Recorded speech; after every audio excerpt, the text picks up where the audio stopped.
আর ওই বাদ বাকি যে লোকগুলো থাকবে ট্যাঙ্কটপের লাইন ওই লাইন সাদা ক্লিয়ার প্যান্ডেল লাইন লাগাই নাই নাই আমার কাছে 20 টাকা বাংলা নেই এখন দুইটা 20 টাকা নোট আছে আপনার কাছে 50 টাকা দিতে দিলাম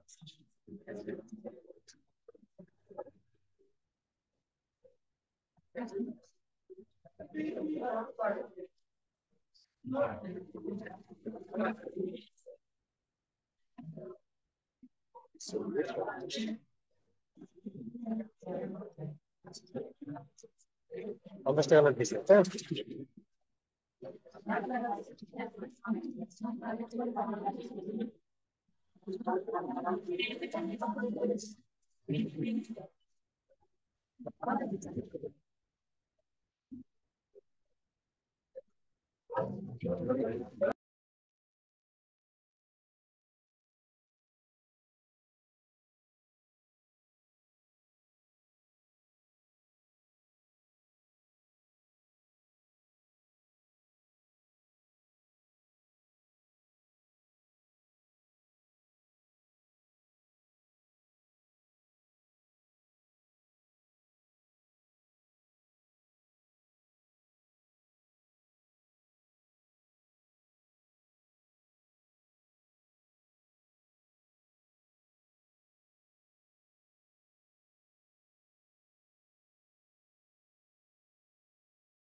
এখন যাবো না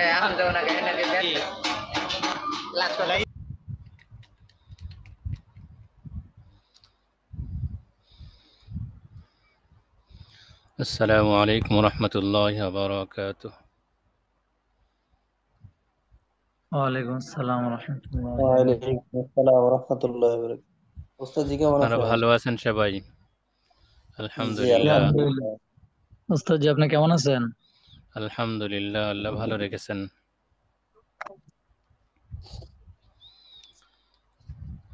আমাদের আজকের বিষয়টা খুবই গুরুত্বপূর্ণ।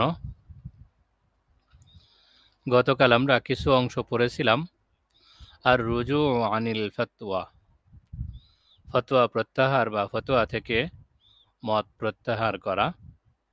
এটা অনেক কঠিন কাজ, সেটা নিয়ে আজকের মূল আলোচনা।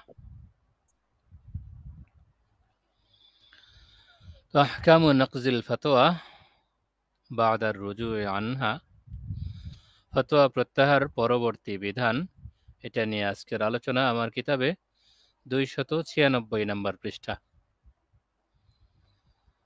মাহমুদিয়া কত নম্বর পৃষ্ঠা যেন? আশা করি আপনারা খুঁজে পেয়েছেন। জি ওস্তাদ জি 302 পৃষ্ঠা। 302। জি আচ্ছা, শুক্রিয়া।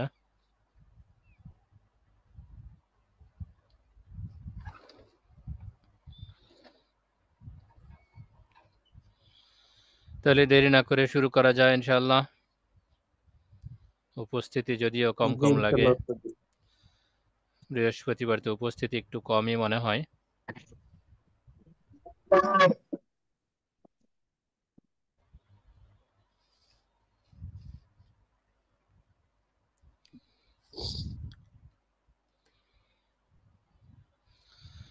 বিসমিল্লাহির রহমানির রহিম। আহকামু নকজিল ফতোয়া বাদার রুজু আনহা, ফতোয়া প্রত্যাহার পরবর্তী বিধান। قال النووي رحمه الله تعالى, ইমাম নববী রহমতুল্লাহ আলাইহি বলেন, ইদা আফতা বিশাইইন সুম্মা রাজা আনহু ওয়ালাম ইয়াকুন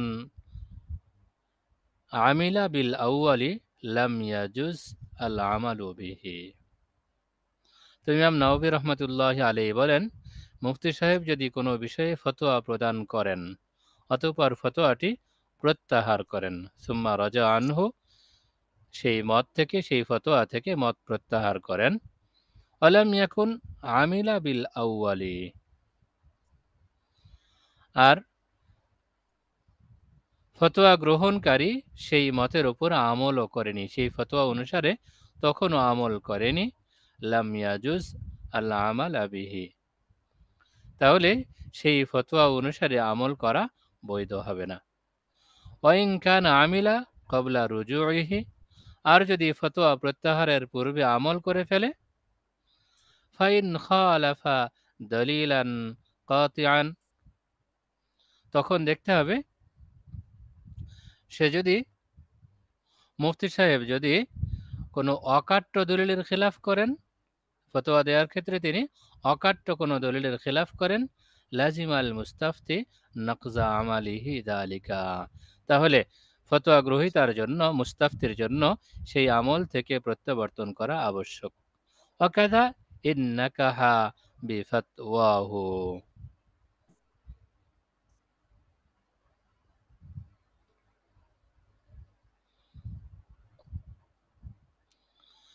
ওয়াকাযা ইন নাকাহা বিফতওয়াহু, একই রকম বিষয় যদি ওই মুস্তাফতি বা ফতোয়া গ্রহীতা মুফতি সাহেবের ফতোয়া অনুযায়ী বিবাহ করে থাকে, ওয়াস্তামার আলা নিকাহিন বিফতওয়াহু, এবং তার ফতোয়া অনুযায়ী তার বিবাহে বহাল থাকেন, সুম্মা রাজা, অতঃপর মুফতি সাহেব তার ফতোয়া থেকে মত প্রত্যাহার করেন, লাজিমাহু মুফারাকাতুহা, তখন মুস্তাফতি বা ফতোয়া প্রার্থীর জন্য তার স্ত্রীর সঙ্গে সম্পর্ক বিচ্ছেদ করে দেয়া আবশ্যক হবে। অমিম্মা ইয়াদুল্লু আলা যালিকা মা রাওয়াল বাইহাকি ওয়া গায়রুহু, ইমাম বাইহাকি রহমতুল্লাহ আলাইহি যা বর্ণনা করেছেন, ইমাম বাইহাকি প্রমুখ যা বর্ণনা করেছেন, সেখান থেকেও এই রকমই বুঝে আসে। আন্না রজুলান মিন বানি শামখিন মিন ফুজারা বা ফিজারা তাজাওয়াজা ইমরাতান। ইমাম বাইহাকি রহমতুল্লাহ আলাইহি প্রমুখ বর্ণনা করেছেন যে বনু ফাজারা বা বনু ফিজারা গোত্রের শাখা গোত্র বনু শামখ, এখানকার এক লোক বিয়ে করেন, তাজাওয়াজা ইমরাতান, এক মহিলাকে বিয়ে করেন। সুম্মা রাআ উম্মাহা ফাআজাবাতহু, অতঃপর তার মাকে দেখেন, আর মাকে দেখার পরে তার কাছে সেটি আরো পছন্দনীয় হয়ে যায়। ফাস্তাফতা ইবনে মাসউদিন আন যালিকা, তখন তিনি আল্লামা ইবনে হযরত আব্দুল্লাহ ইবনে মাসউদ রাদিয়াল্লাহু তাআলা আনহুর কাছে প্রশ্ন করেন, ফতোয়া প্রার্থনা করেন সে বিষয়ে। ফাআমারাহু আন ইউফারাকাহা ওয়া ইয়াতাযাওয়াজা উম্মাহা, তখন আব্দুল্লাহ ইবনে মাসউদ রাদিয়াল্লাহু তাআলা আনহু তাকে ফতোয়া প্রদান করেন যে তার স্ত্রীকে তালাক দিয়ে ওই মহিলার মাকে বিয়ে করতে। ফাতাযাওয়াজাহা, ফলে তিনি তাকে বিয়ে করেন। ফাওয়ালাদাত লাহু আওলাদান, সেখান থেকে কয়েকটি সন্তানও জন্ম দেন। সুম্মা আতা ইবনু মাসউদিন আল মদিনাতা, অতঃপর ইবনে মাসউদ রাদিয়াল্লাহু তাআলা আনহু মদিনায় আগমন করলেন। ফাসালা আন যালিকা, এবং সেই বিষয়ে জিজ্ঞাসা করলেন। ফা উখবিরা আন্নাহা লা তাহিল্লু লাহু, তখন তাকে অবগত করানো হলো যে সেটা তার জন্য হালাল নয়। ফালাম্মা রাজা ইলাল কুফা ক্বালা লির-রাজুল, অতঃপর তিনি যখন কুফায় প্রত্যাবর্তন করলেন, কুফায় ফিরে গেলেন, তখন ওই ব্যক্তিকে বিষয়টি বললেন। ইন্নাহা আলাইকা হারামুন, যে সে তোমার জন্য হারাম। ইন্নাহা লা তামবাগি লাকা ফাফারাকাহা, সে তোমার জন্য উপযুক্ত নয়, অতএব সে তাকে পৃথক করে দিল। তাহলে মুফতি সাহেবের ফতোয়ার কথা শুনে যাকে বিয়ে করা হয়েছিল, মুফতি সাহেব যখন ফতোয়া থেকে মত প্রত্যাহার করলেন, তখন এই ফতোয়া অনুযায়ী ওই স্ত্রীকে পৃথক করে দেয়া এটাও আবশ্যক। وقال الخطيب رحمه الله تعالى لعل ابن مسعود رضي الله تعالى عنه تأول فتواه قول الله تعالى فإن لم تكونوا دخلتم بهن فلا جناح عليكم। খতিবে বাগদাদি রহমতুল্লাহ আলাইহি বলেন, সম্ভবত আব্দুল্লাহ ইবনে মাসউদ রাদিয়াল্লাহু তাআলা আনহু তার ফতোয়াটিকে আল্লাহ তাআলার বাণী, যদি তাদের সঙ্গে সহবাস না করে থাকো তবে এ বিয়েতে তোমাদের কোনো গুনাহ নেই, এখান থেকে তাবিল করেছেন। আন্নাল ইস্তিসনা রাজিউন ইলা উম্মাহাতিন নিসাই ওয়া ইলার রাবাইবি জামিআন, অথচ এই পৃথকীকরণ স্ত্রীর সকল মা এবং পালক কন্যার ক্ষেত্রে প্রযোজ্য হবে। সুম্মা ক্বালা আন-নাওয়ী রাহিমাহুল্লাহু তাআলা ওয়া ইন কানা আই আল আমরুল মারজু আনহু মাহাল্লু ইজতিহাদিন লাম ইয়ালজিমুহু নাকযুহু। অতঃপর ইমাম নাওয়ী রাহমাতুল্লাহি আলাইহি বলেন, আর যদি এই প্রত্যাহারকৃত বিষয়টি ইজতিহাদ নির্ভর হয়, লাম ইয়ালজিমুহু নাকযুহু, তাহলে তার আমল তরক করা আবশ্যক নয়। লিআন্নাল ইজতিহাদা লা ইয়ানকুযুল ইজতিহাদা, কেননা এক ইজতিহাদ অপর ইজতিহাদকে বাতিল করতে পারে না। وهذا التفصيل ذكره السيماري والخطيب أبو عمرو واتفقوا عليه ولا أعلم خلافه। আর এই তাফসিলে যে বিস্তারিত বর্ণনা, এই বিস্তারিত বর্ণনা দিয়েছেন আল্লামা সাইমারি রহিমাহুল্লাহ, খতিবে বাগদাদি রহিমাহুল্লাহ এবং আবু আমর প্রমুখ, এবং তারা এর ওপর ঐকমত্য পোষণ করেছেন। ওয়ালা আ'লামু খিলাফাহু, আমি এর খিলাফ সম্পর্কে জানি না। وما ذكره الغزالي والرازي ليس فيه تصريح بخلافه। আর ইমাম গাজালি রাহিমাহুল্লাহ এবং ইমাম রাজি রাহিমাহুল্লাহ এর বক্তব্যে ইখতিলাফ সম্পর্কে সুস্পষ্ট কোনো বর্ণনা পাওয়া যায় না। الدليل على ذلك ما روي عن الحكم بن مسعود رحمه الله تعالى قال হাকাম বিন মাসউদ রাহিমাহুল্লাহ থেকে বর্ণিত এই রওয়ায়াতটি এর দলিল। قال তিনি বলেন শাহিদতু উমারা আশরাকা আল ইখওয়াতা মিনাল আবি ওয়াল উম্মি মাআল ইখওয়াতি মিনাল উম্মি ফিস সুলুসি فقال له رجل قد قضيت في هذه عام الأول بغير هذا।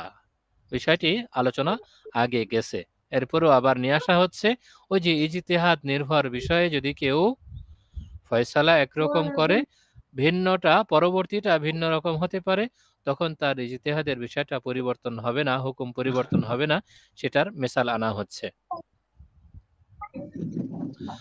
الدليل على ذلك ما روي عن الحكم بن مسعود তার দলিল যা হাকাম বিন মাসউদ বর্ণনা করেছেন সেটা। قال তিনি বলেন শাহিদতু উমারা আশরাকাল ইখওয়া মিনাল আবি ওয়াল উম্মি মাআল ইখওয়াতি মিনাল উম্মি ফিস সুলুসি। হযরত ওমর রাদিয়াল্লাহু তাআলা আনহুর নিকট শাহিদতু উমারা আমি ওমর রাদিয়াল্লাহু তাআলা আনহুর নিকট উপস্থিত হলাম।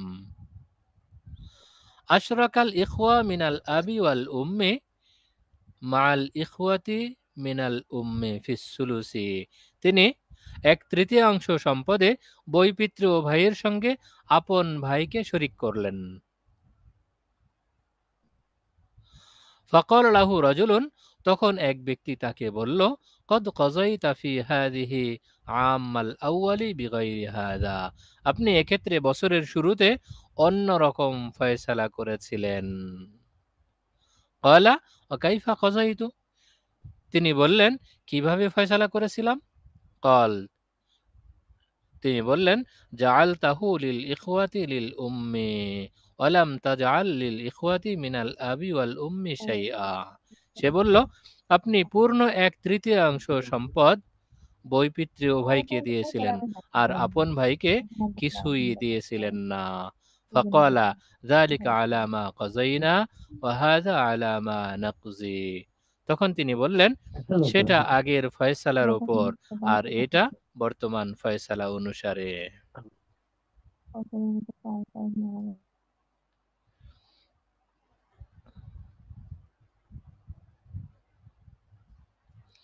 هذا إذا كان المفتي مجتهدا وتغير اجتهاده। এই যে হুকুমটা বর্ণনা করা হলো, এই হুকুমটি বা এই বিধানটি তখন প্রযোজ্য হবে যখন মুফতি সাহেব মুজতাহিদ হবেন আর তার ইজতিহাদটা পরিবর্তন হয়ে যাবে। আম্মা ইন কানাল মুফতিয়ু মুকাল্লিদান লিআহাদিল মুজতাহিদিন, পক্ষান্তরে মুফতি সাহেব যদি কোনো মুজতাহিদের অনুসারী হন, মুকাল্লিদ হন, ফাআফতা বিশাইইন যান্নান মিনহু আন্নাহু কাউলু ইমামিহি, এবং তিনি তার ইমামের অভিমত ধারণা করে কোনো বিষয়ে ফতোয়া প্রদান করেন। সুম্মা তাবায়্যানা আন্না মাযহাবা ইমামিহি খিলাফু যালিকা, অতঃপর প্রকাশ পায় যে তার ইমামের মাযহাব এর খিলাফ। ওয়ালাম তাকুন ফাতওয়াহু সাবিকাতু মুআরিজান লিনাসসিন, আর তার পূর্বের ফতোয়াটি কোনো নসের সঙ্গে সাংঘর্ষিক হয় না। বাল কানা মুওয়াফিকান লিআহাদিল মুজতাহিদিন, বরং কোনো মুজতাহিদের মতানুযায়ী হয়। ওয়া ইন কানা মুখালিফান লিইমামিহি, যদিও নিজ ইমামের খিলাফ হয়। ফাযাহাবা ইবনুল কাইয়িম রাহিমাহুল্লাহু তাআলা ইলা আন্না হুকমাহু হুকমা তাগায়্যুরি ইজতিহাদিল মুজতাহিদি ফালা ইয়ানকুযু ফাতওয়াহু সাবিকাতু আল্লাতী আমিলা বিহাল মুস্তাফতিয়্যু। তো এক্ষেত্রে আল্লামা ইবনে কাইয়িম রাহমাতুল্লাহি আলাইহি এর অভিমত হলো এর বিধান মুজতাহিদের ইজতিহাদ পরিবর্তনের বিধানের মতোই, তাই তিনি তার পূর্বের ফতোয়াটি অকার্যকর করবেন না, যা মোতাবেক ফতোয়া গ্রহীতা আমল করেছে।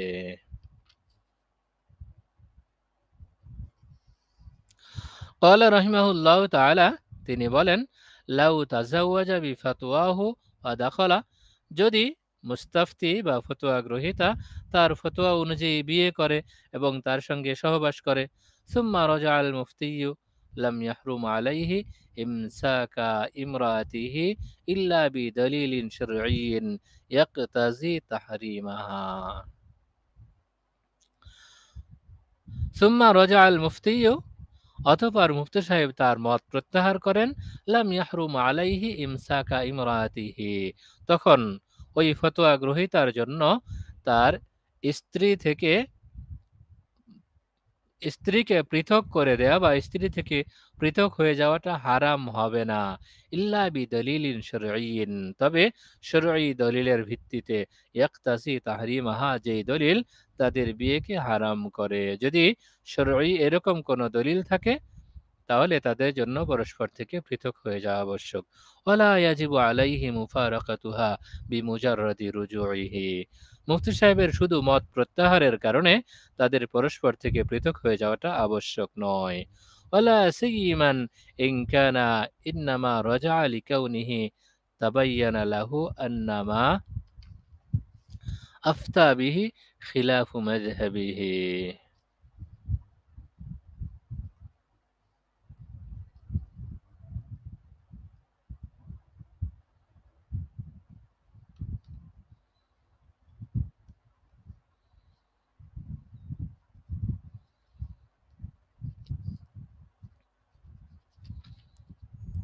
ওয়ালা সাইয়্যিমান, বিশেষত,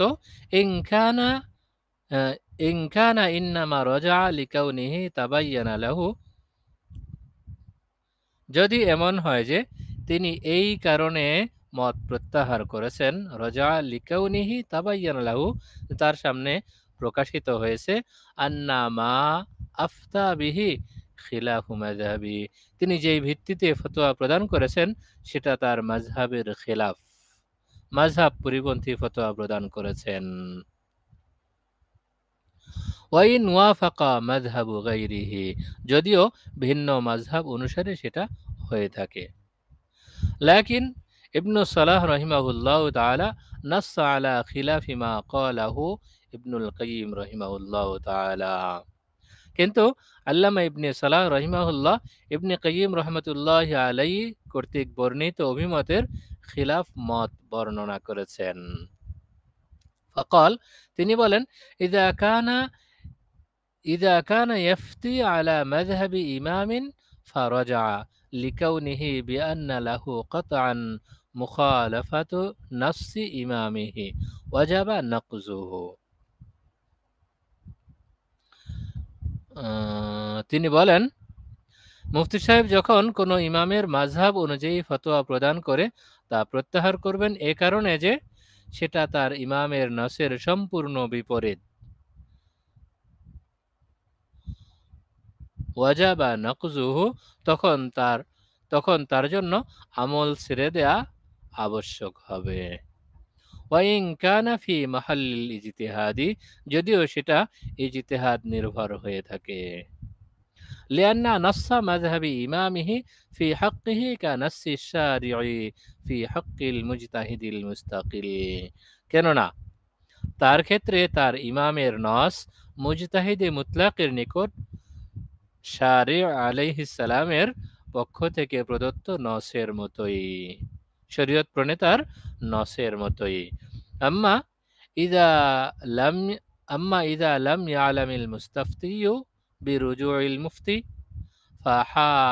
ফাহালুল মুস্তাফতি ফি আমালিহি কামা ক্বাবলার রুজুই ইলাইহি। এখন প্রশ্ন আসে, যদি মুস্তাফতি বা ফতোয়া প্রার্থীর কাছে এই সংবাদ না পৌঁছে যে মুফতি সাহেব তার মত প্রত্যাহার করছেন, তখন কি হবে? আম্মা ইযা লাম ইয়ালামিল মুস্তাফতি বিরুজুইল মুফতি, আর ফতোয়া গ্রহীতা মুফতি সাহেব কর্তৃক ফতোয়া প্রত্যাহারের সম্পর্কে যদি না জানে, অবগত না হয়, ফাহালুল মুস্তাফতি ফি ইলমিহি কামা ক্বাবলার রুজুই, তখন আমলের ক্ষেত্রে তার অবস্থা ফতোয়া প্রত্যাহারের পূর্বের অবস্থার মতোই। তিনি যে ফতোয়া পেয়েছেন, মুফতি সাহেব তার মত প্রত্যাহার করুক অথবা না করুক, যতক্ষণ পর্যন্ত তিনি না জানবেন ততক্ষণ পর্যন্ত তিনি আগের ফতোয়া অনুযায়ী আমল করে যাবেন। এখন মুফতি সাহেবের করণীয় কি? ইলামুল মুস্তাফতি বির রুজুই আনিল ফতোয়া, ফতোয়া গ্রহীতাকে ফতোয়া প্রত্যাহার সম্পর্কে অবগত করা। মুফতি সাহেব যদি তার মত প্রত্যাহার করে থাকেন যে আমি আগের যেই মতের উপরে ছিলাম, আগে যেই মতের উপরে ফতোয়া দিয়েছিলাম, এখন ভিন্ন মত পোষণ করছি, এটা মুফতি সাহেবের জন্য জানানো, ফতোয়া গ্রহীতাকে বিষয় সম্পর্কে অবগত করানো, এই সম্পর্কে আলোচনা। ওয়াজিবু আলাল মুফতি আন ইয়াখবিরাল মুস্তাফতিয়া আন রুজুইহি ইল্লাম ইয়ামাল বিফতওয়াহু, মুফতি সাহেবের জন্য আবশ্যক হলো ফতোয়া প্রত্যাহার সম্পর্কে ফতোয়া গ্রহীতাকে অবগত করানো। ইল্লাম ইয়ামাল বিফতওয়াহু, যদি সে ফতোয়া মোতাবেক আমল না করে থাকে। ওয়াকাযালিকা ইন আমিলা বিহি ওয়া ওয়াজাবা আন-নাকযু হাসবা আত-তাফসীল আল্লাযী যাকারনাহু, যদি সে ফতোয়া মোতাবেক আমল করে থাকে তবুও একই রকম হুকুম, আমাদের পূর্ববর্তী তাফসিল বা বিস্তারিত বর্ণনা অনুযায়ী। وقد أخرج الخطيب رحمه الله تعالى أن الحسن بن زياد اللؤلؤي رحمه الله تعالى استفتي في مسألة فأخطأ।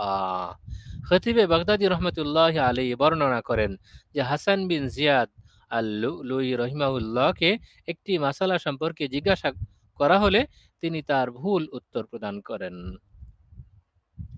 ফালাম ইয়ারিফ আল্লাযী আফতাহু, এদিকে তিনি ফতোয়া গ্রহীতাকেও চিনেন না, যাকে ফতোয়া দিয়েছেন তাকে চিনেন না।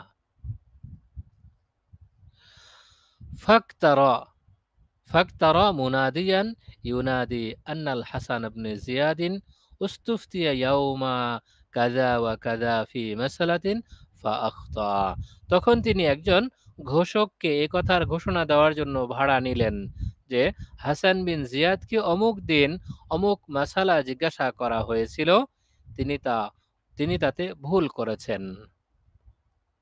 ফাকতারা কিরায়া নেয়া, ভাড়া নেয়া, তিনি একজন ঘোষককে এই মর্মে ঘোষণা করার জন্য ভাড়া নিলেন যে অমুক দিন অমুক সময়ে হাসান বিন জিয়াদকে কোনো মাসালা জিজ্ঞাসা করা হয়েছিল আর তিনি তাতে ভুল করেছিলেন, এ বিষয়ে ঘোষণা করার জন্য একজন লোককে ভাড়া করলেন। ফামান কানা আফতাহুল হাসান ইবনে জিয়াদ বিশাইইন ফালইয়ারজি ইলাইহি, ফামান কানা আফতাহুল হাসান ইবনে জিয়াদ বিশাইইন ফালইয়ারজিউহু, সুতরাং হাসান বিন জিয়াদ যাকে ফতোয়া প্রদান করেছেন সে যেন তার শরণাপন্ন হয়, তার কাছে ফিরে আসে। ফামাকাসা আইয়ামান লা ইফতি, এভাবে তিনি কিছুদিন পর্যন্ত ফতোয়া দেওয়া থেকে বিরত থাকলেন।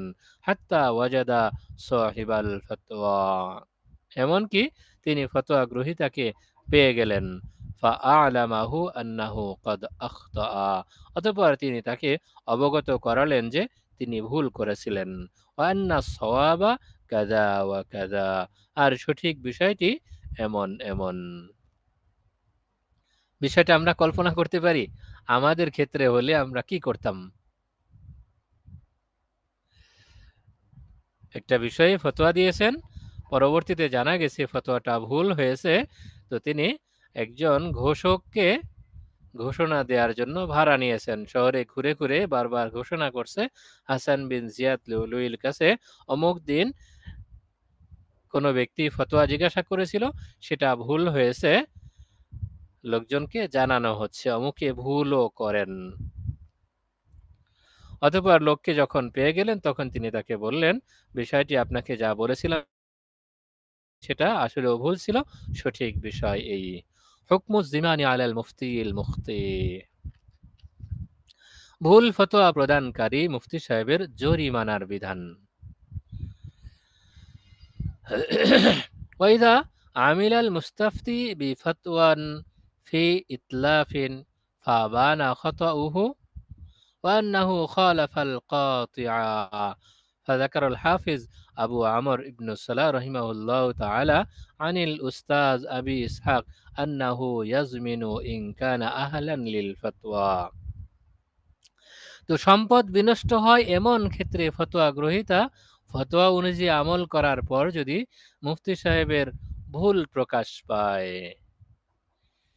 ওয়াইদা আমিল আল মুস্তাফতি বিফাতওয়ান ফি ইতলাফিন ফাবানা খাতাউহু মুফতি সাহেবের ফতোয়া অনুযায়ী আমল করার পরে মুস্তাফতি যে বিষয়ে আমল করেছে সেখানে অর্থদণ্ড গেছে, কিছু ক্ষতি হয়েছে, যদি এই রকম হয় যে মুফতি সাহেবের ভুল প্রকাশিত হয়েছে ওয়ান্নাহু খালাফাল কাতিআ আর মুফতি সাহেব অকাট্য বিষয়ে ভুল করেছেন, এমন বিষয়ে ভুল করেছেন যে অকাট্য দলিলের খেলাফ হয়েছে।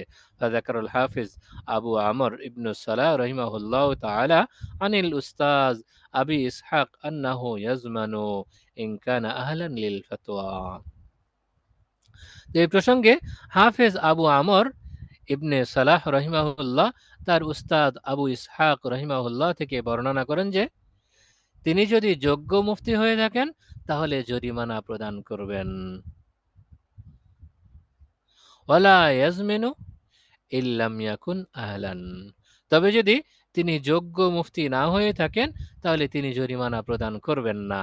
লিআন্নাল মুস্তাফতি কসুরা ফির রুজুই ইলা গায়রি আহলিন লিল ফাতওয়া, কারণ মুস্তাফতি অযোগ্য মুফতির শরণাপন্ন হওয়ার ক্ষেত্রে শিথিলতা প্রদর্শন করেছেন।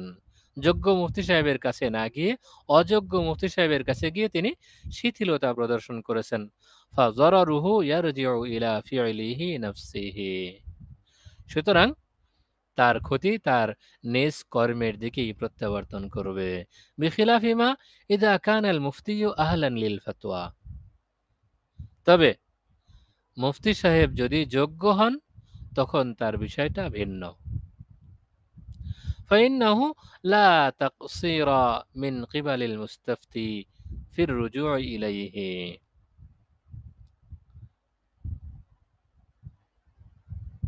ফাইন্নাহু লা তাকসিরা মিন কিবালিল মুস্তাফতি ফির রুজুই ইলাইহি, কারণ তখন ফতোয়া প্রার্থীর জন্য কোনো শিথিলতা নেই, যোগ্য মুফতি সাহেবের কাছে প্রত্যাবর্তনের ক্ষেত্রে তার পক্ষ থেকে কোনো শিথিলতা নেই। ওয়াইন্নামাল খাতাউ মিনাল মুফতি, বরং ভুলটা হয়েছে মুফতি সাহেবের পক্ষ থেকেই।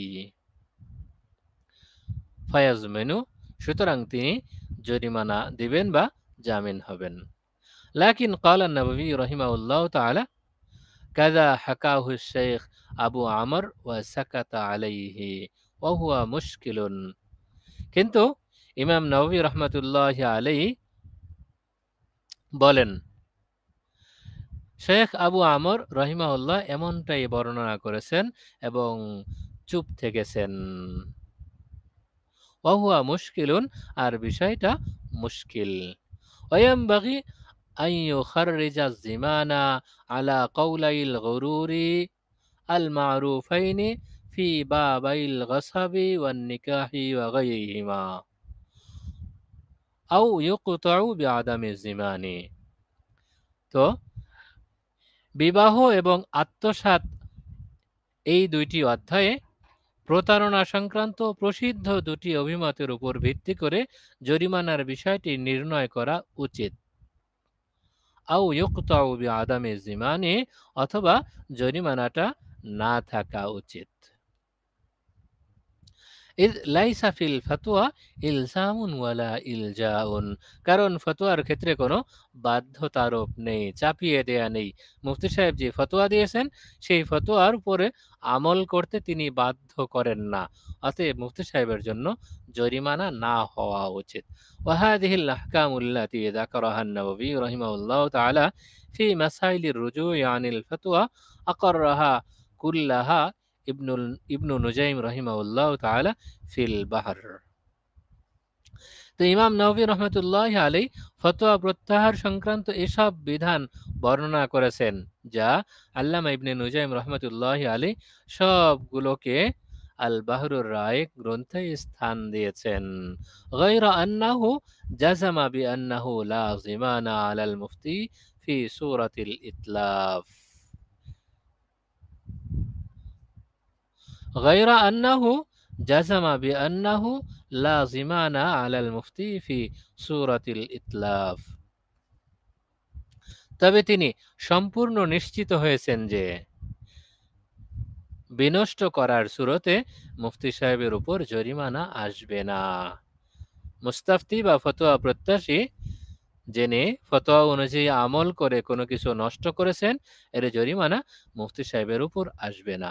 ফাকালা ওয়াইন আতলাফা বিফতওয়াহু লা ইয়াগরুমু ওয়ালাউ কানা আহলান।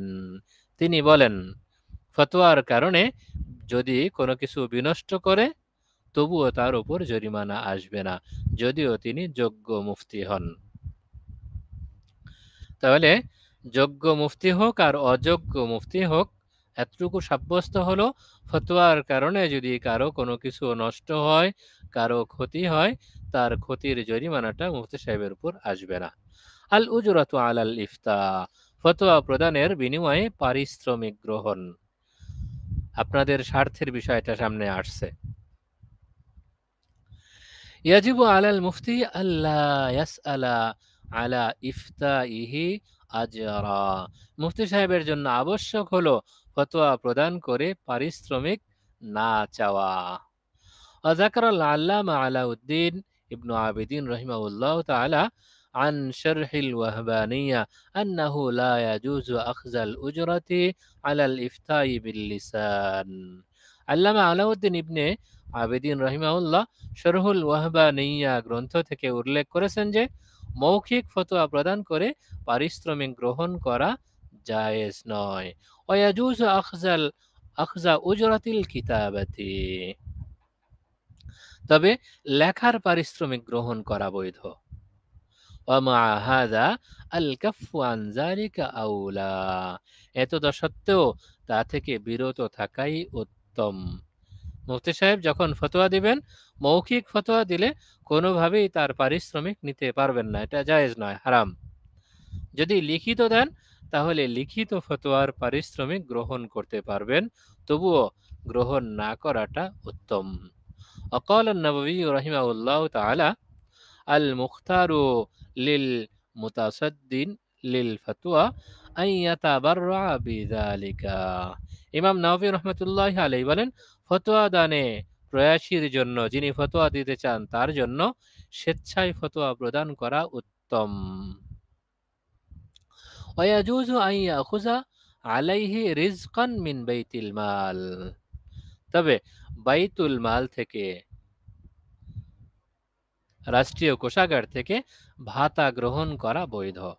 ইল্লা আন ইয়াতাআয়্যানা আলাইহি ওয়া লাহু কিফায়াতুন, তবে যদি ফতোয়া প্রদান করাটা তার জন্য ফরজে আইন হয়ে যায় আর তার প্রয়োজনীয় সম্পদ থাকে, ফায়াহরুমু আলা তাসহিহি, তাহলে বিশুদ্ধ মতানুসারে তার জন্য ভাতা গ্রহণ করা হারাম। কখন ফতোয়া প্রদান করা ফরজে আইন হয়ে যায়, কখন ফরজে কিফায়া থাকে, বিষয়টা আমরা পেছনে পড়ে এসেছি। যদি এমন বিষয়ে তাকে জিজ্ঞাসা করা হয় যে বিষয়ে অন্য কেউ জানে না, শুধু তিনিই জানেন, তখন তো ফরজে আইন। এমত অবস্থায় তার জন্য এই ফতোয়া দিয়ে রাষ্ট্রীয় কোষাগার থেকে ভাতা গ্রহণ করাও জায়েজ হবে না, হারাম হবে। সুম্মা ইন কানা লাহু রিজকুন লাম ইয়াজুজ আখযা উজরাতিন আসলান ওয়া ইন লাম ইয়াকুন লাহু রিজকুন ফালাইসা লাহু আখযা উজরাতিন মিন আ'য়ানি মান ইফতিহি মিন আলাল আসহি কাল হাকিমি। এখন যদি তার ভাতা নির্ধারিত থাকে, রাষ্ট্রীয় কোষাগার থেকে মুফতি সাহেবের ভাতা যদি নির্দিষ্ট থাকে, তাহলে পারিশ্রমিক গ্রহণ করা কোনোভাবেই বৈধ নয়।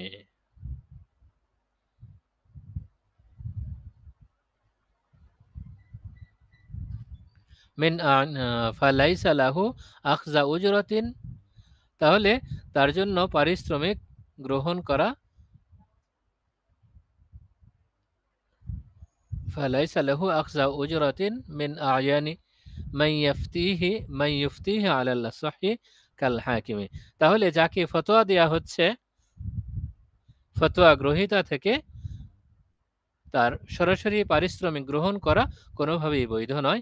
কাল হাকিমি, যেমন হাকিমের জন্য। ওয়াহতাল শেখ আবু হাতিম আল কাজভিনী রহিমাহুল্লাহ তাআলা মিন আসহাবিনা ফাকাল, তবে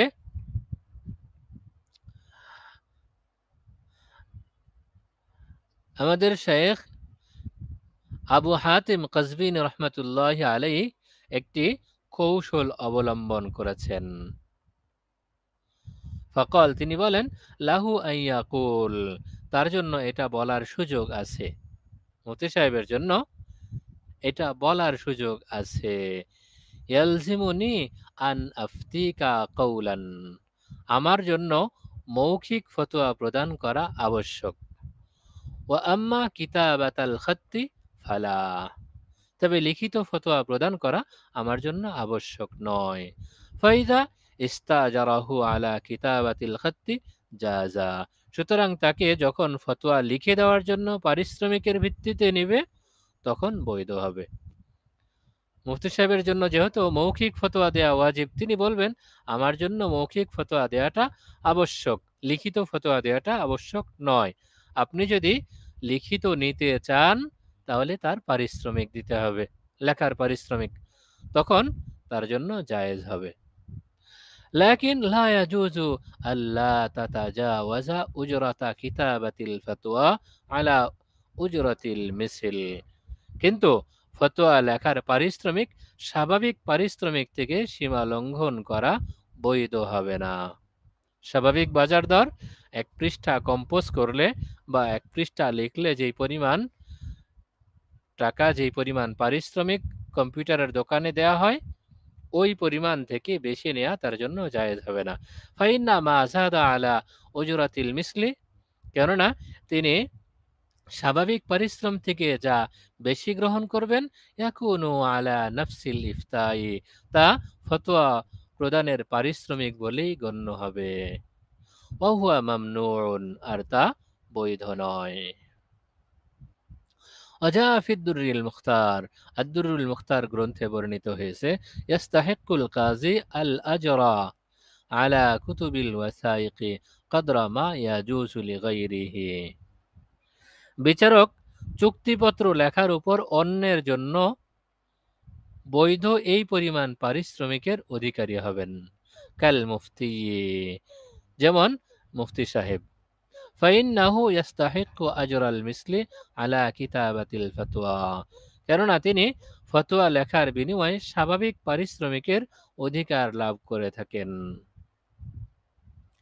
লিআন্নাল ওয়াজিবা আলাইহি আল জওয়াবু বিল লিসান, কেননা তার উপর মৌখিক জবাব দেয়া আবশ্যক। দুনাল কিতাবাতি বিল বানানি, লিখিত জবাব দেয়াটা তার জন্য আবশ্যক নয়। ওয়া মা যালিকা আল কাফফু আউলা, এতদ সত্ত্বেও পারিশ্রমিক নেওয়া থেকে বিরত থাকাই শ্রেয়। আল্লাহু আলাম, আল্লাহ তাআলাই সর্বাধিক জ্ঞানী। সুম্মা ক্বালা আন-নববী রাহিমাহুল্লাহু তাআলা, অতঃপর আল্লামা নববী রহমতুল্লাহি আলাইহি বলেন, ক্বালা আস-সুয়মারি ওয়াল খতীব, আল্লামা সুয়মারি রাহিমাহুল্লাহ এবং খতীবে বাগদাদি রাহিমাহুল্লাহ বলেন, লাউ ইত্তাফাকা আহলুল বালাদি ফাজালু লাহু রিজকাম মিন আমওয়ালিহিম আলা আন ইয়াতাফাররাগা লিফাতাওয়িহিম জাযা, তারা বলেন, যদি শহরবাসী একমত হয়ে নিজেদের সম্পদ থেকে মুফতি সাহেবের ভাতা নির্ধারণ করেন যে তিনি তাদের ফতোয়া প্রদানের জন্য নিজেকে ফ্রি রাখবেন, মুক্ত রাখবেন, খালি রাখবেন, জাযা, তখন তার জন্য ফতোয়া প্রদান, তখন তার জন্য জায়েজ হবে। আম্মাল হাদিয়া ফাকালা আবু মুজাফফর আস-সামাআনী রাহিমাহুল্লাহু তাআলা লাহু কবুলুহা, তবে এইভাবে ভাতা শহরবাসী এইভাবে মুফতি সাহেবের জন্য ভাতা নির্ধারণ করার পরেও যদি ফতোয়া দেওয়ার সময় হাদিয়া দেওয়া হয়, ফাকালা আবু মুজাফফর আস-সামাআনী, তখন আবু মুজাফফর সামাআনী রহমাতুল্লাহি আলাইহি বলেন, লাহু কবুলুহা, মুফতি সাহেবের জন্য ওই হাদিয়া কবুল করা জায়েজ হবে, বিখিলাফিল হাকিম, তবে হাকিম বা প্রশাসকের জন্য সেটা গ্রহণ করা জায়েজ হবে না। ফাইন্নাহু ইয়ালসিমু হুকমাহু, কেননা তিনি সেই হুকুম পালনে বা বিধান পালনে বাধ্য করে থাকেন। মুফতি সাহেব শুধু পরামর্শ দেন, আর যিনি হাকিম হন তিনি ওই বিষয়টা পালন করতে বাধ্য করে থাকেন। এজন্য মুফতি সাহেব হাদিয়া নিতে পারবেন, আর হাকিম হাদিয়া নিতে পারবেন না। ক্বালা আবু আমর রাহিমাহুল্লাহু তাআলা, ইয়ানবাগি আন ইয়াহরুমা কবুলুহা ইন কানাত রিশওয়াতান আলা আন ইয়াফতিহি বিমা ইউরিদু কামা ফিল হাকিম ওয়া সাইরি মা লা ইউকাবিলু বিইওয়াজিন। তো আবু আমর রাহিমাহুল্লাহ বলেন, ঘুষ হিসেবে প্রদত্ত হলে তা গ্রহণ করা হারাম হওয়া চাই। আলা আন ইয়াফতিহি বিমা ইউরিদ, যেমন এই শর্তে যে তিনি ফতোয়া গ্রহীতার ইচ্ছা মাফিক ফতোয়া প্রদান করবেন। কামা ফিল হাকিম ওয়া সাইরি মা লা ইউকাবিলু বিইওয়াজিন, যেমন হাকিমের জন্য বিচারক, তার ক্ষেত্রেও একই রকম বিষয়ে। কামা ফিল হাকিম ওয়া সাইরি মা লা ইউকাবিলু বিইওয়াজিন, যা কোনো বিনিময়ের বিকল্পে আসে না, এরকম বিষয়ে যখন তাকে অর্পণ করা হবে, হাদিয়ার নামে হোক আর ঘুষের নামে হোক, তখন মুফতি সাহেবের জন্যও সেটা গ্রহণ না করা চাই, গ্রহণ করা হারাম হবে। বিচারকের জন্য, হাকিমের জন্য সেটা গ্রহণ করা হারাম হবে। قال الخطيب رحمه الله تعالى وعلى الإمام أن يفرز لمن ينصب نفسه لتدريس الفقه والفتوى في الأحكام ما يغنيه عن الاحتراف। খতিবে বাগদাদি বলেন, বিধানাবলীর ক্ষেত্রে ফতোয়া ও ফিকহ শিক্ষাদানে নিযুক্ত ব্যক্তির জন্য অন্য পেশা গ্রহণ থেকে অমুখাপেক্ষী করে এই পরিমাণ ভাতা নির্ধারণ করা রাষ্ট্রপ্রধানের জন্য আবশ্যক। ওয়ায়াকুনু যালিকা মিন বাইতিল মালি, আর তা ধার্য হবে রাষ্ট্রীয় কোষাগার থেকে।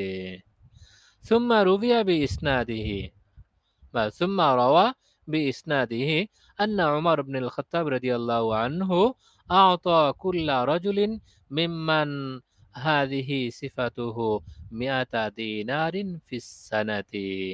অতঃপর তিনি নিজ সূত্রে বর্ণনা করেন যে উমর বিন খাত্তাব রাদিয়াল্লাহু তাআলা আনহু এইরকম বৈশিষ্ট্যের অধিকারী প্রত্যেক ব্যক্তিকে প্রতি বছর 100 দিনার ভাতা প্রদান করতেন। যেহেতু উমর ইবনে খাত্তাব রাদিয়াল্লাহু তাআলা আনহু খলিফা ছিলেন, রাষ্ট্রের অধিপতি ছিলেন, তিনি যেমন এইরকম গুণে গুণান্বিত এইরকম দায়িত্বশীল ব্যক্তিদেরকে রাষ্ট্রীয়ভাবে ভাতা প্রদান করতেন। অতএব রাষ্ট্রীয় দায়িত্বে সমাসীন এরকম প্রত্যেক ব্যক্তির জন্যই ভাতার ব্যবস্থা করা চাই। তো আজকে এই পর্যন্ত ইনশাআল্লাহ। আজকেও অল্পই পড়লাম, ইনশাআল্লাহ সামনের সবক আর একটু বেশি পড়ব। মানহাজুল ইফতাই বা ফতোয়া প্রদান পদ্ধতি কেমন হবে ইনশাআল্লাহ আগামী সবকে। আজকের সবকে যদি কারো কোথাও অস্পষ্টতা থাকে একটু মেহরবানি করে বলবেন।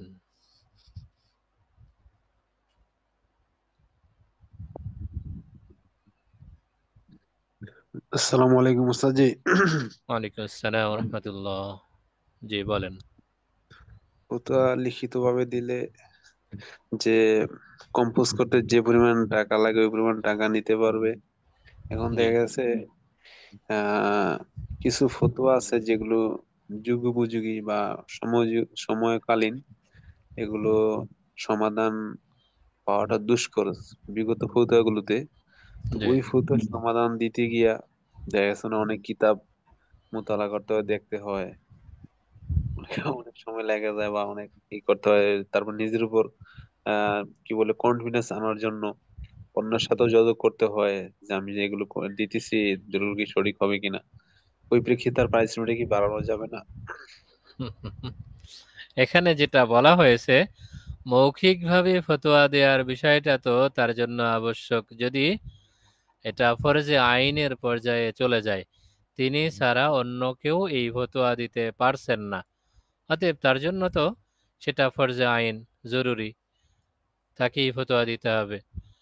আর যদি এইরকম না হয়, বরং ফরজে কিফায়ের স্তরে থাকে, তখন তো তিনি চাইলে এই কথা বলতেও পারেন, বিষয়টা আমার জানা নেই, ভিন্ন কারো কাছ থেকে জিজ্ঞাসা করেন। এই সুযোগটা আছে। এরপরেও যখন তিনি সেই সুযোগ গ্রহণ না করে তাকে ফতোয়া প্রদান করছেন, তখন নিজ থেকে একটা ফতোয়া দিতে গেলে অবশ্যই সঠিক বিষয়ে উপনীত হতে চাইলে কিতাবাদি মোতালা করতে হবে। কখনো কখনো নিজের প্রতি আস্থা আনার জন্য অন্যদের সঙ্গে যোগাযোগ করতে হবে। এই সমস্ত খরচ স্বাভাবিকভাবে এর অন্তর্ভুক্ত হওয়ার কথা নয়। তিনি নিজের কাজের জন্যই অন্যদের সঙ্গে যোগাযোগ করেছেন। আমি যে ফতোয়াটা দিচ্ছি সেটা সঠিক কি না আমার কনফিডেন্সের জন্যই আমি অন্যের সঙ্গে যোগাযোগ করছি, এটা মুস্তাফতির জন্য নয়, সেজন্য এই খরচটা এর অন্তর্ভুক্ত হওয়ার কথা না। হ্যাঁ, একটা ফতোয়া কম্পোজ করতে স্বাভাবিক বাজার দর যতটুকু হতে পারে, একটা পৃষ্ঠা কম্পোজ করতে কম্পিউটারের দোকানে গেলে 100 টাকা নেবে। তো ফতোয়া দিয়ে, লিখিত ফতোয়া দিয়ে এই 100 টাকা গ্রহণের অবকাশ। যে পরিশ্রম করলো, খুঁজতে বের করতে সময় ব্যয় করলো জি 2 জি, ঘন্টা 3 ঘন্টা 2 দিন 3 দিন, এটা নিজের জন্য করা, না লিল্লাহি করার অবকাশ ছিল যে আমার তো ব্যস্ততা আছে, আমি পারছি না, একটু মেহরবানি করে ভিন্ন কাউকে জিজ্ঞাসা করেন। ও আচ্ছা আচ্ছা, অন্য তিনি কারো তো কাছে পাঠাই ফতোয়া দেন দিতে বাধ্য নন। যে যদি এইরকম হয় তিনি ছাড়া অন্য কেউ জানেন না, তখন ফরজে আইন হিসেবে তিনি তার এই ফতোয়ার উত্তর দিতে বাধ্য। আর যদি এরকম না হয় তখন তিনি বাধ্য নন, চাইলে এড়িয়ে যেতে পারেন, আমি এই ফতোয়া দিতে পারছি না, আপনি ভিন্ন কাউকে জিজ্ঞাসা করেন। কিন্তু আর ওস্তাদ জি আমাদের যে আমাদের ফরজ সাথী আইন গ্রুপে হিসেবে যদি দেয় তাহলে কি নিতে পারবে? না, ফরজে আইন হলে ফরজে আইন অবস্থায় যখন তিনি ফতোয়া দিবেন তখন তো তার জন্য পারিশ্রমিক গ্রহণ করাটা হারাম। আর ফরজে আইন তো তখনই হয় যখন তিনি বিষয়টা জানেন, অন্য কেউ জানে না। তো যেটা জানা আছে সেটা লুকানোর সুযোগ নেই, তখন তো তার জন্য আলাদা পরিশ্রম করতে হচ্ছে না। কিন্তু এটা তো বর্তমান যুগে ব্যতিক্রম, কারো কাছে নেই আমার দাম, শর্ট মার্কেটে দাম বেড়ে যাবো। এটা তো পণ্য না, ইলম। যে আর যেটা কিতমান ইলম হারাম, যে ইলম গোপন করার সুযোগ নেই। ওদের যখন সাথী গ্রুপে আমাদের অনেক কোশ্চেন আছে, বুঝছেন? জি তো এই জি কোশ্চেন জি, দেখা যায় কি আমাদের সাথী বেরা দেয়, কিন্তু কোশ্চেন উত্তরও এখানে কেউ ব্যস্ততার কারণে বা কারো রকম ইয়ে নাই, সেখানে উত্তরগুলো আসে না। তো আমি দেখা যায় প্রায় কোশ্চেন উত্তর দেই, দেওয়ার পর আবার দলিল খুঁজে, তো দলিল খুঁজতে গিয়ে আবার দলিলও দেই, একটু সময় লাগে। তো এখন দেখা যায় আমি যে উত্তরগুলো উস্তাদ জি দিতেছি, এখন আমি কি উত্তরগুলো দেওয়া ঠিক হবে? যে যেহেতু কেউ দিচ্ছে না, আমি উত্তর দিয়ে দিচ্ছি এবং ওরা উত্তরগুলো পায় সন্তুষ্ট হইতেছে, হ্যাঁ উত্তর যুক্তিসঙ্গত, প্লাস জি আমাদের বোর্ড থেকে আমাদের যে মোহতামিম সাহেব, রায়ান রায়ান রায়ান ওস্তাদ জি, উনিও দেখে, এগুলো দেখে ভুলভাল ডিলিট করে দেয়। এখন কি জি। আমার জন্য এটা কি ঠিক হবে, না আমি এটা জবটা না দিয়ে অপেক্ষা করা ভালো হবে? এইখানে তো গ্রুপে, আপনাদের সাথী গ্রুপে যেগুলো দেয়া হচ্ছে সেগুলো ফতোয়া না। আপনাদের ফতোয়া দেওয়ার জন্য না, কিছু জটিল বরং কথা আসে, সমাজের হ্যাঁ সমস্যা অনেক হচ্ছে। জটিলতা আসবে। এই জটিল বিষয়গুলো আপনাদের সামনে দেয়া হচ্ছে আপনাদের ফতোয়ার তামরিনের জন্য। আপনাদের ফতোয়া দেওয়ার যোগ্যতা তৈরি হয় সেই যোগ্যতা যাচাইয়ের পরিশ্রম করার জন্য দেয়া হচ্ছে। এটা তো ওস্তাদ জি গ্রুপ, বাইরে থেকে আমাদের কেউ গ্রুপে ফতোয়ার আবেদন করছে বিষয়টা এরকম না মনে হয়। আমাদের গ্রুপে যে আমরা সাথী বেড়ে আছি না, জি জি এখানে সবাই আমরা গ্রুপে অ্যাড আছি, তো ওইখানে দেখা যাচ্ছে যেমন আমার একটা সমস্যা সৃষ্টি হলো, এটা আমার এখন জানা নাই, আমি ওই গ্রুপে এটা প্রশ্নটা করলাম যে কারো জি কাছে জানা আছে কিনা, তখন ওইখান থেকে আমাদের কোনো না কোনো একটা উত্তর দিচ্ছে, কেউ এই ব্যাপারটা এরকম বলতেছে কি, বা কে উত্তরটা অনেক সময় আসেও না, এরকম আর আচ্ছা। কি, এটা বলতেছি আর কি। তাহলে আপনাদের নিজেদেরই কোনো সমস্যা হলে গ্রুপে সেটা জি জি জিজ্ঞাসা করা, সেই জি জি প্রশ্নের উত্তর। জি জি জি জি সেটা যদি স্পষ্টভাবে জানা থাকে তখন ওইভাবে উত্তর দেয়া যেতে পারে। আর যদি স্পষ্টভাবে জানা না থাকে বরং নিজ জি থেকে সম্ভাব্য উত্তর লিখে দেয়া হলো, তখন উস্তাদ বরাবর বিষয়টা উল্লেখ করা যেতে পারে। এই বিষয়টা জি উস্তাদ যদি সঠিক মনে করেন তাহলে এটা সঠিক উত্তর, আর তাছাড়া এটা সঠিক নয়। তখন অবশ্যই উস্তাদ এই বিষয়ে কোনো রিপ্লাই দেবেন যে এটা সঠিক হয়েছে অথবা হয়নি। এভাবে দেয়া আজকে যেতে পারে। যদি উস্তাদ সঠিক মনে করেন তাহলে এটা সঠিক। আর উস্তাদ যদি ভুল মনে করেন তাহলে এটা সঠিক নয়, এই অনুযায়ী আমল করার সুযোগ নেই। জি, ওখান থেকে আবার ওস্তাদ দেখে দেখেন যেগুলো ভুলে ডিলিট করে দেয়, আবার দেখি যে ডিলিট করে, জি জি ডিলিট করে দেয় আবার ভুল হইলে আর কি। ঠিক আসসালামু আছে, হতে আলাইকুম পারে। ওরহামতুল্লাহি ওয়াবারাকাতুহু। ওস্তাদ জি, ওয়ালাইকুম আসসালাম একটি রহমতুল্লাহ আওয়ারের প্রশ্ন, যেটি হচ্ছে ওই জুমার দ্বিতীয় আজানের জবাব দেওয়া যাবে কিনা, এটা একটু খোলাসা করলে খুব ভালো হতো। জুমার দ্বিতীয় আজানের জবাব নিয়ে ফতোয়ার কিতাবগুলোতে বিস্তর ইখতিলাফ। আমার সামনে এ যাবৎ এইরকম আমার দেখার সুযোগ হয়েছে, সম্ভবত 97টি কিতাব দেখা গেছে এরকম, এর 51টি কিতাবে নাজায়েজের পক্ষে দলিল, অবশিষ্টগুলো জায়েজের পক্ষে দলিল দিয়েছেন। এখানে মূল বিষয় হলো রসুল সাল্লাল্লাহু আলাইহি ইসলামের হাদিস, ইযা খরাজাল ইমামু ফালা সালাতা ওয়ালা কালামা। যখন জুমার খতিব সাহেব জুমার খুতবা দেওয়ার জন্য তার নির্দিষ্ট কামরা থেকে বের হন, সেটা মসজিদের পূর্ব পাশের কোনো কামরা হতে পারে, অথবা পশ্চিম পাশে যেখানে মেহরাব থাকে মেহরাবের পার্শ্ববর্তী কোনো কামরা হতে পারে, অথবা মসজিদের ভেতরে মুসল্লিদের মাঝে ইমাম সাহেব বসে থাকেন, অথবা মেহরাবের পাশেই বসে থাকেন। নির্দিষ্ট সময়ে যখন খুতবার পড়ার সময় হচ্ছে তখন তিনি খুতবার উদ্দেশ্যে উঠলেন, তখন মুসল্লিদের জন্য নামাজ এবং কোনো কথাবার্তার অনুমতি নেই। তো এই দৃষ্টিকোণ থেকে ফুকাহে কেরামের অধিকাংশই ফতোয়া প্রদান করেছেন, যেহেতু দুইটা বিষয় উল্লেখ করেছেন, ফালা সলাতা ওয়ালা কালামা, ইবাদতগুলোর মধ্যে সবচেয়ে উত্তম নামাজ সেটাকেও নিষেধ করা হয়েছে, আর কথাবার্তা দুনিয়াবি কাজকর্ম এর মধ্যে কথাকে উল্লেখ করা হয়েছে। অতএব এই সময় নামাজ ভিন্ন অন্য কোনো কাজ করার অবকাশ নেই। আর দ্বিতীয় জুমার আজান, যেটা আজান, এটাকে যদি আমরা সরাসরি কথার অন্তর্ভুক্ত ধরি তাহলে কথা নিষেধ, আর যদি ইবাদতের অন্তর্ভুক্ত ধরি তাহলে ইবাদত যেহেতু নামাজ নিষেধ, অতএব এটাও নিষেধ। এই দৃষ্টিকোণ থেকে মুফতি সাহেবরা নিষেধ করেছেন, না কোনো জবাব দেওয়া যাবে না, বরং এই কিন্তু সময় ওস্তাদ জি ওস্তাদ যে আমি একটা পড়ছি যে যখন জুমার দ্বিতীয় আজান দেওয়া হয়, আপনার মানে এরকম হাদিসটা পড়ছি যে নবীজির মিম্বারে বসে আছে এই সময় আজান দিচ্ছে, ওই সময় নবীজির সাথে সাথে আজানের জবাব দিচ্ছে। জি তো এখন এটা হলো আপনার দেখা যায় কি মিম্বারে যখন আজানটা দেয় জুমার, আমরা যে দ্বিতীয় আজান যেটা দিই এটা কিন্তু প্রথম ছিল, আমরা জি প্রথম যে আজানটা ওটা তো ছিল না আগে, এটা জি পরবর্তীতে আসছে। তো এখন নবী নিজ জবাব দিছে। আর দ্বিতীয়ত স্যার যে বলেছে ইজা খারাজাল ইমাম, ইমাম যখন মিম্বারে দাঁড়ায় যায়, তো ওই সময় কিন্তু যখন আজান হয় তখন ইমাম কিন্তু মানে মিম্বারে বসা থাকে, উনি খুতবার জন্য দাঁড়ায় যায় নাই।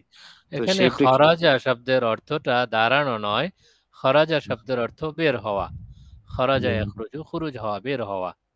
যে যে দাঁড়ানোর তাইলে কথা নেই, ইজা কমা এ কথা আসেনি। এখানে দাঁড়ানোর কথা নেই, এখানে তো বের ইজা হওয়ার কথা বলছে। খরাজাল ইমাম আছে, ইমাম সাহেব যখন জি খুতবার জন্য বের হন। বের হয়, যে বের হয়, তো তাহলে বের এখন হওয়ার যে বিষয়টা যেহেতু উল্লেখ করা হয়েছে, অতএব এখানে আপনার দুটো বিষয়, ইমাম সাহেব দাঁড়াননি বরং খুতবার প্রস্তুতি নিয়ে বেরিয়েছেন, জি এই সময়ের জন্যই ফালা সলাতা ওয়ালা কালামা বলা হয়েছে। আর রসুল সাল্লাল্লাহু আলাইহি সাল্লামের পক্ষ থেকে যে আজানের জবাবের কথা বলা হচ্ছে, এটা জি রসুল সাল্লাল্লাহু আলাইহি সাল্লাম যেহেতু আজানের জবাব দিয়েছেন, অতএব যিনি খতিব খুতবা দেওয়ার জন্য বসেছেন, খুতবা দেওয়ার প্রাক্কালে যখন তার সামনে আজান হচ্ছে, খতিব সাহেবের জন্য এই আজানের জবাব দেওয়াটা মুস্তাহাব বা ও মুবাহ। আচ্ছা জি জি মুসল্লিদের জন্য নয়, মুসল্লিদের জন্য হুকুম ফালা সালাতা ওয়ালা কালামা। তারা একদম জি কান খাড়া করে থাকবে, খতিব সাহেব কি বলেন, আর জি খতিব সাহেব আজানের জবাব দেবেন। জি জি জি জি, এটাই নিয়ে আমাদের মসজিদের মধ্যে এরকম একটা আলোচনা চলছিল যে এক ইমাম বলছিল যখন জুমার দ্বিতীয় আজান দেওয়া হয় তখন আজানের জবাব দেওয়া বেদাত। তো কিছু মুসল্লি এই বয়ানটা শুনে আমাদের মসজিদে এসে যখন খতিব দ্বিতীয় আজানের সময় এই খতিব সাহেব হুজুর এইভাবে আস্তে আস্তে জবাব দিচ্ছেন, তো এটারে আর কি ফলো করলেন যে ওই মসজিদে ইমাম সাহেব বলছেন যে বেদাত, আর এখানে ইমাম সাহেব খতিব সাহেব হুজুরে আজানের জবাব দিচ্ছেন।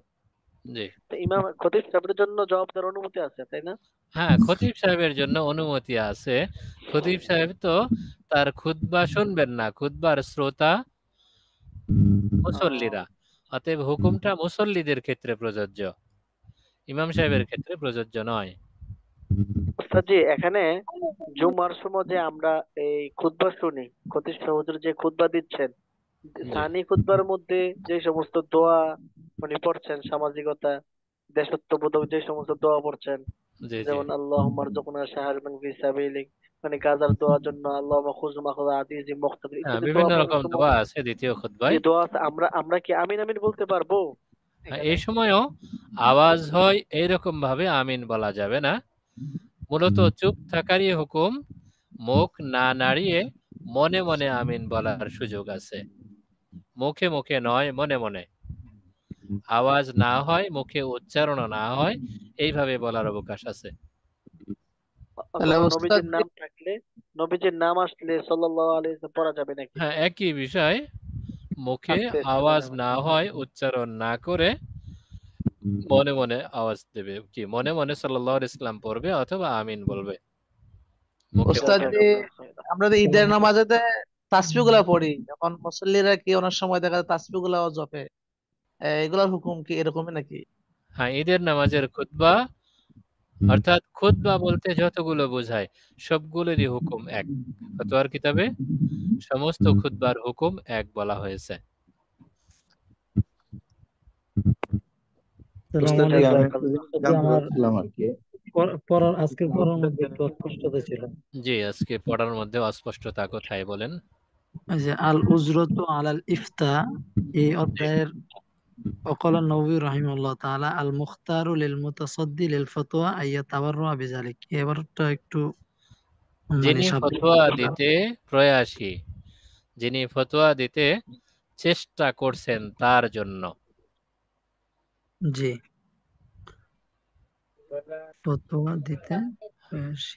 আল জি, আমি মুখতারু একটা লিল জিনিস মুতাসাদ্দি লিল ফতোয়া, যিনি ফতোয়া দিতে আগ্রহী বা ফতোয়া দিতে প্রয়াসী তার জন্য আইয়াতাবাররা বিযালিকা, ফতোয়া দিয়ে কোন রকম পারিশ্রমিক গ্রহণ না করা, স্বেচ্ছায় ফতোয়া প্রদান করা উত্তম। তাবাররুক, বিনা পারিশ্রমিক হ্যাঁ, পারিশ্রমিক বেনিফিট ছাড়া, পারিশ্রমিক ছাড়াই ফতোয়া দেওয়াটা তার জন্য উত্তম। জি, ঠিক আছে, আচ্ছা, জাযাকাল্লাহ। শুকরিয়া, বারাকাল্লাহ। জি হুজুর, আমি একটা জিনিস একটু জানতে চাচ্ছিলাম। জি সেটা হচ্ছে যে আমাকে একটা লোক কিছুদিন আগে একটা জিনিস জিজ্ঞাসা করছে।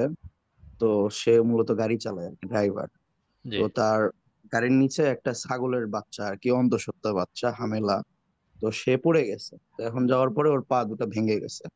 এখন জি যে হলো ওই ইয়ার মালিক, মানে ছাগলটার মালিক, সে বলতেছে এটা আপনাকে ক্রয় করতে হবে, যেহেতু আপনি এটা ক্ষতি করছেন। জি তো এখন সে ওটা ক্রয় করছে। করার পরে সেই মানুষটা হলো গরিব ড্রাইভার।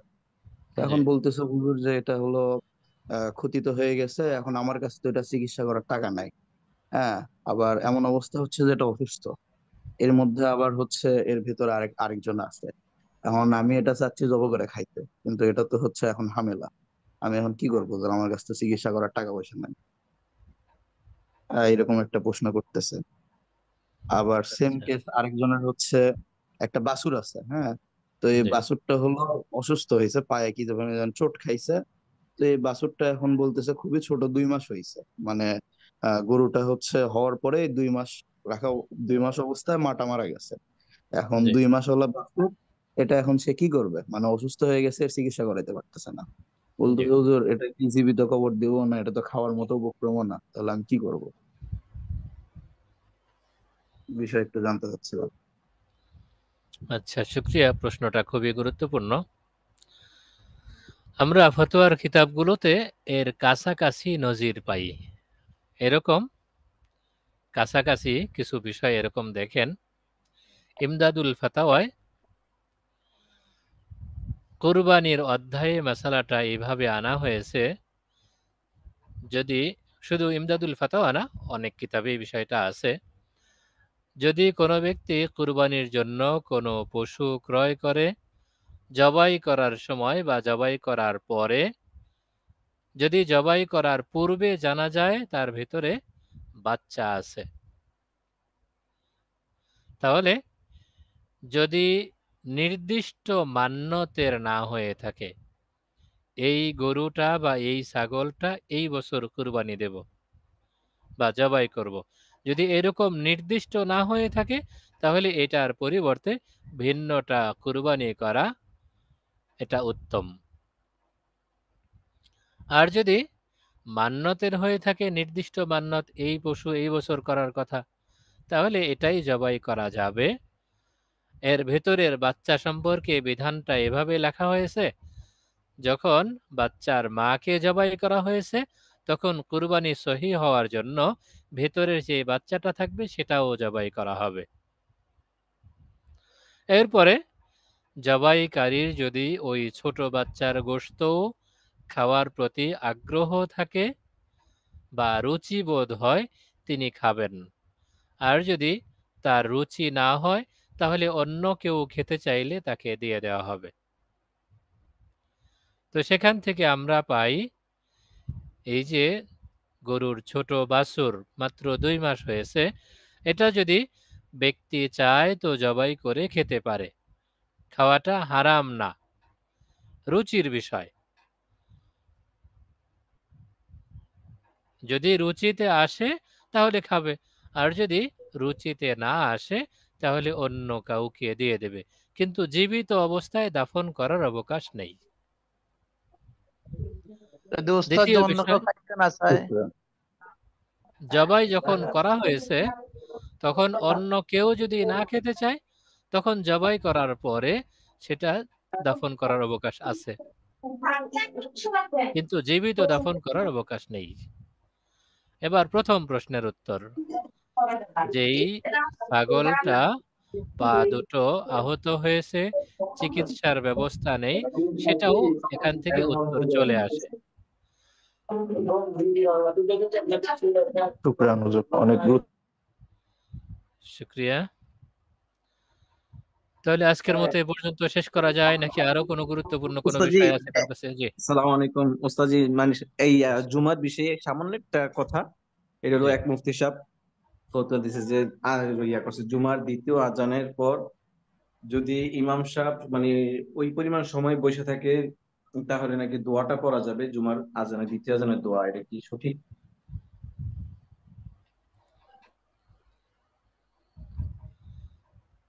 বিষয়টা অবশ্য আজান, শুরুতে বিষয়টা অবশ্য শুরুতে বলেছি একবার।